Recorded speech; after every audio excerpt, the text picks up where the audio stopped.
নমস্কার, স্বাগত সকলকে নিউজ ভ্যানগার্ডের পর্দায়। সঙ্গে রয়েছে শতাব্দী ওয়েদার আপডেট দিয়ে শুরু করছি আজকের গুরুত্বপূর্ণ খবরগুলো।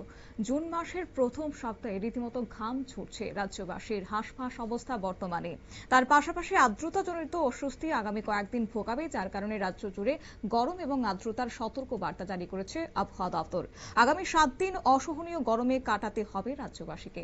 জানবো বিস্তারিত। সঙ্গে যুক্ত হয়েছে প্রতিনিধি অঙ্কিতা বর্ধন। অঙ্কিতা, একদিকে জুনের প্রথম সপ্তাহে তাপমাত্রা ঊর্ধ্বমুখী, অন্যদিকে হঠাৎ করে মেঘ কালো হয়ে আসছে, সেক্ষেত্রে কি কোন রকমের বৃষ্টিপাতের সম্ভাবনা রয়েছে? কি জানাচ্ছে আবহাওয়া দপ্তর? দেখো, যে কথাটা তুমি বলছিলে যে গোটা রাজ্য জুড়ে একটা অসহনীয় অনুভূত হচ্ছে। অন্যদিকে আমরা একেবারে জুনের প্রথম দিকে দাঁড়িয়ে রয়েছি, আজ সবে মাত্র 3 তারিখ। আর 3 তারিখেও আমরা দেখতে পাচ্ছি যে প্রতিনিয়তই কিন্তু তাপমাত্রার ঊর্ধ্বমুখিতা হয়েছে। এতদিন রাজ্য জুড়ে বৃষ্টি বা বজ্র বিদ্যুতের জন্য হলুদ সতর্কবার্তা থাকলে এখন কিন্তু গরমের জন্য হলুদ সতর্কবার্তা জারি করছে। অন্যদিকে আগামী 2 থেকে 3 দিনের মধ্যে কেরল এবং তামিলনাড়ুর কিছু অংশে কিন্তু বর্ষা প্রবেশ করবে, এমনটাই এখনো পর্যন্ত দিল্লি মৌসুম ভবন জানাচ্ছে। আর এর আগেই মৌসুম ভবন 26শে মে কেরলে বর্ষা আসার যে আগাম পূর্বাভাস তা দিলেও দক্ষিণ পশ্চিম মৌসুমী বায়ুর পথে দেরি হয়েছে বলে এখনো পর্যন্ত জানা গেছে। তাই আগামী 2 থেকে 3 দিনের মধ্যে উত্তর পূর্ব বঙ্গোপসাগরে আরো কিছু এলাকাতে পৌঁছে যাবে মৌসুমী বায়ু, যার জন্য বৃষ্টিটা কিন্তু এবার একটু হলেও দেরিতে শুরু হচ্ছে।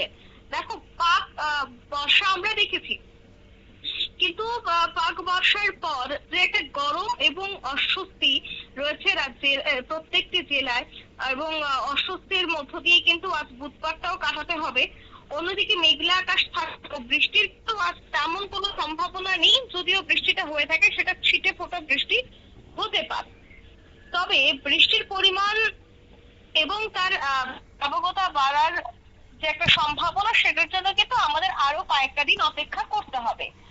অন্যদিকে দেখো, আগরতলা হাওয়া অফিসের পক্ষ থেকে গোটা সপ্তাহের একটা বুলেটিন দেওয়া হয়েছে। আর সেই বুলেটিনের মধ্যে বেশ কিছু তথ্য তারা এখানে দিয়েছে।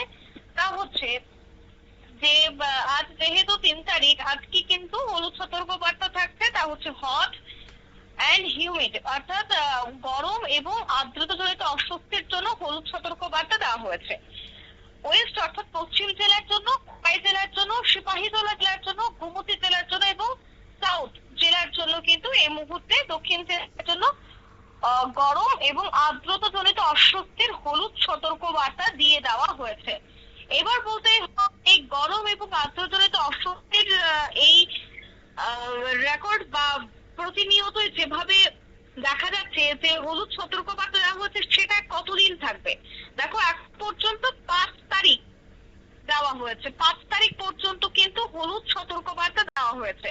5 তারিখের পর এখনো পর্যন্ত 6, 7, 8, 9, 10 কেমন থাকবে রাজ্যের পরিস্থিতি এখনই বলা যাচ্ছে না। তবে সেক্ষেত্রে একটা বিষয় হঠাৎ স্পষ্ট হয়ে যাচ্ছে যে গরম এবং আর্দ্রজনিত যে অস্বস্তি, সেটা যে আগামী 3 দিনেও রাজ্যে কমছে না, সে কথাই কিন্তু এই মুহূর্তে আবহাওয়া দপ্তরের যে বুলেটিন তাতে স্পষ্ট হচ্ছে। অন্যদিকে যারা বাচ্চারা রয়েছেন বা যারা বয়স্ক মানুষজন রয়েছেন, তাদের জন্য কিন্তু একটা বড় সমস্যা হচ্ছে এই গরমটা। তাই বাচ্চা এবং বয়স্কদের বাড়ি থেকে না বেরোনোর পরামর্শ দেওয়া হচ্ছে। অন্যদিকে 12টা থেকে বিকেল 3টে পর্যন্ত, 4টে পর্যন্ত কোনো কাজ ছাড়া বিনা প্রয়োজনে যেন কেউ বাড়ি থেকে না বেরোয়। যদি বাড়ি থেকে বেরিয়েও যায়, তবে সেক্ষেত্রে ছাতা ব্যবহার করা, সানস্ক্রিন ব্যবহার করা এবং বেশি করে জল খাওয়া। বর্তমানে যেহেতু দিন রয়েছে, তাই আম, তরমুজ এই সমস্ত ফল খাওয়া, সেটাই কিন্তু এই মুহূর্তে চিকিৎসকরা পরামর্শ দিচ্ছে। অন্যদিকে অত্যাধিক গরমের জন্য আগামী কয়েকদিনের মধ্যে সামার ভ্যাকেশনের বিদ্যালয় খুললেও আবার কিন্তু রাজ্য সরকারের পক্ষ থেকে বিদ্যালয়ের যে গরম ছুটির সময়সীমা, সেটা কিন্তু পরিস্থিতি অনুযায়ী বাড়িয়ে দেওয়ারও একটা সম্ভাবনা তৈরি হচ্ছে, যে কথাটা গতকাল রাজ্যের মুখ্যমন্ত্রী বলেছেন। সবটা মিলিয়ে রাজ্যের বর্তমান পরিস্থিতি কিন্তু যথেষ্ট অস্বস্তিকর। আর এই গরম থেকে রেহাই দিতে পুরোপুরি ভাবে যে বৃষ্টি, সেটার কিন্তু অন্তত আগামী 3 দিন দেখা মিলবে না। শতাব্দী, ধন্যবাদ।